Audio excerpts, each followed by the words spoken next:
कहानी robot was मानवता का संघर्ष भाग 1। आविष्कार और उद्देश्य। कहानी की शुरुआत भविष्य के एक तकनीकी रूप से उन्नत शहर न्यू सिटी से होती है, जहां वैज्ञानिक और इंजीनियरों की एक टीम, जिसका नाम टेक्नो होप है, एक नए प्रकार के रोबोट का आविष्कार करने में जुटी है। इस टीम का नेतृत्व डॉक्टर आर्यन और उनकी सहयोगी इंजीनियर अवनी करते हैं। इन रोबोटों का उद्देश्य मानव जीवन को और अधिक आरामदायक बनाना है, जैसे कि बुजुर्गों की देखभाल करना, बच्चों की शिक्षा में मदद करना और घरेलू कामों में सहायता करना। डॉक्टर आर्यन का मानना है कि ये रोबोट मानव जाति को नई ऊंचाइयों तक पहुंचा सकते हैं और दुनिया को एक बेहतर स्थान बना सकते हैं। भाग 2। विरोध और भय। लेकिन सभी इस विकास को सकारात्मक रूप से नहीं देखते। एक अन्य समूह ह्यूमन शील्ड नाम से इस विचार का सख्त विरोध करता है। इस समूह का नेतृत्व अलीशा और उसके साथी राघव करते हैं, जो मानते हैं कि अधिक रोबोटों का निर्माण मानवता के लिए खतरा पैदा कर सकता है। वे इस बात से चिंतित हैं कि अगर रोबोट बहुत अधिक शक्तिशाली हो जाते हैं तो वे मानवों को प्रतिस्थापित कर सकते हैं और शायद एक दिन वे अपने सृजनकर्ताओं के खिलाफ विद्रोह कर सकते हैं। उनका मानना है कि तकनीकी प्रगति के नाम पर मानवता की सुरक्षा से समझौता नहीं किया जा सकता। भाग 3। संघर्ष की शुरुआत। न्यू सिटी में दोनों टीमों के बीच तनाव बढ़ता है। टेक्नो होप और ह्यूमन शील्ड के बीच कई बार चर्चा होती है, लेकिन कोई समझौता नहीं हो पाता। आखिरकार ह्यूमन शील्ड ये तय करता है कि उन्हें किसी भी कीमत पर रोबोट के विकास को रोकना होगा।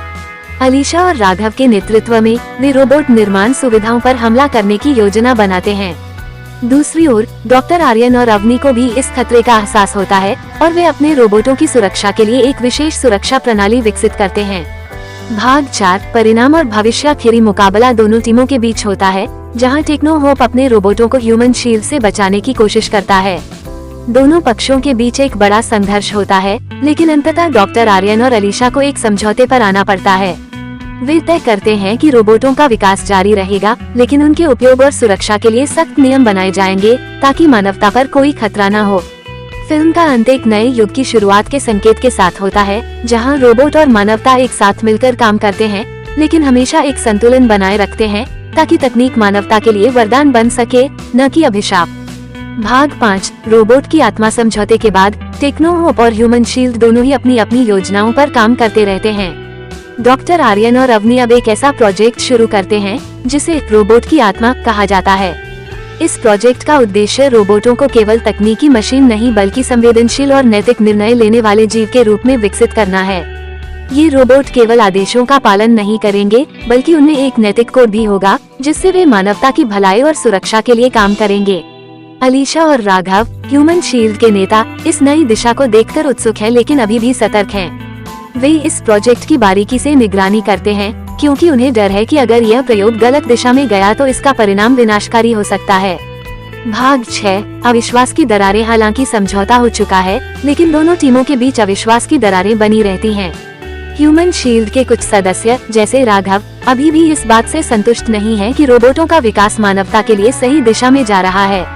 वे गुप्त रूप से एक नई योजना बनाते हैं, जहां वे टेक्नो होप की नई प्रयोगशाला में घुसपैठ करने का प्रयास करते हैं ताकि रोबोटों के विकास के बारे में और अधिक जानकारी हासिल कर सकें और यदि आवश्यक हो तो इसे रोक सकें।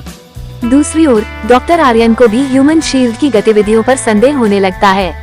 अवनी के साथ मिलकर वे रोबोटों में एक सुरक्षा प्रणाली विकसित करते हैं जो किसी भी अनधिकृत हस्तक्षेप को रोकने में सक्षम है। ये सुरक्षा प्रणाली एक विशेष AI द्वारा संचालित होती है, जिसे गार्जियन कोड कहा जाता है।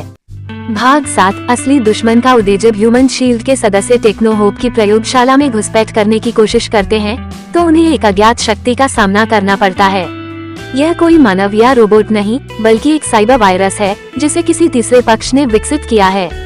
ये वायरस गार्जियन कोड को नष्ट करने की कोशिश करता है और सभी रोबोटों को नियंत्रण से बाहर कर देता है। अब न केवल टेक्नो होप और ह्यूमन शील्ड, बल्कि पूरा न्यू सिटी खतरे में है। भाग 8। असली युद्ध। इस अज्ञात वायरस का स्रोत एक रहस्यमय कंपनी है, जो खुद को शैडो कॉप कहती है। ये कंपनी रोबोटों को हथियार के रूप में उपयोग करना चाहती है और दुनिया पर अपना प्रभुत्व स्थापित करना चाहती है। जब टेक्नो होप और ह्यूमन शील्ड को इस खतरे का एहसास होता है, तो वे अपनी दुश्मनी को भुलाकर एक साथ मिलकर इस नए दुश्मन का सामना करने का फैसला करते हैं। डॉक्टर आर्यन और अलीशा, जिनकी विचारधाराएं पहले अलग थीं, अब साथ मिलकर शैडो कॉप के खिलाफ एक अंतिम योजना बनाते हैं। राघव और अवनी इस योजना को अंजाम देने के लिए न्यू सिटी के विभिन्न हिस्सों में जाते हैं, जहां वे शैडो कॉप के वायरस को नष्ट करने का प्रयास करते हैं। भाग 9 शांति की नई सुबह। आखिरकार टेक्नो होप और ह्यूमन शील्ड मिलकर शैडो कॉप को हराने में सफल होते हैं। इस संघर्ष के दौरान वे समझ जाते हैं कि असली खतरा तकनीक से नहीं बल्कि उस तकनीक का गलत उपयोग करने वालों से होता है।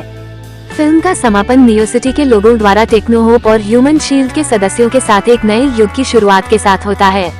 अब रोबोट और मानव साथ मिलकर काम करेंगे, लेकिन इस बार पूरी सुरक्षा और नैतिकता के साथ, ताकि मानवता की सुरक्षा और विकास में संतुलन बना रहे।